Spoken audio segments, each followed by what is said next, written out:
to extend an idea of STEM careers and to give students an idea of the different roles. So when they think of tech, they don't just think of software engineers.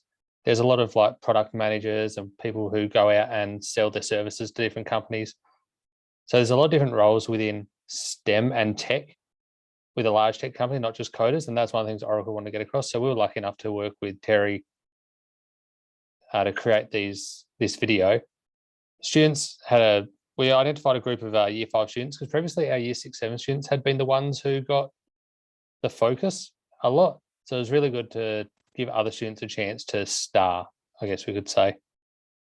And I think the main purpose and the main area that we wanted to get out of this was to identify the different paths that STEM careers can take for students. It's not just around software, but also to connect our students with people who have real world experience working in these companies and hear their stories about how they went from school and the different pathways they took, whether it was working overseas or working in Australia to get to where they are now. And a lot of these people, so there was 4 people who were identified as people we could interview, and the students got to choose the ones they wanted to and do a bit of background research. And all of them had various different paths that they took to get to where they are now. Someone actually went from being in theatre to then becoming working in the tech company. So there's different paths, and students understand that a career is not just a linear progression. There's different ways they can go about getting to where they want to be.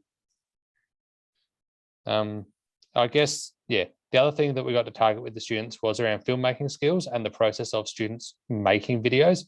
So we got to talk about sound and lighting and editing and writing a script, and people going off to research. So the students got to research in LinkedIn profiles and come up with their own questions they were going to ask. So every question you hear on that video is the students have come up with, and they had a very large say in exactly how it all looked and who got to speak.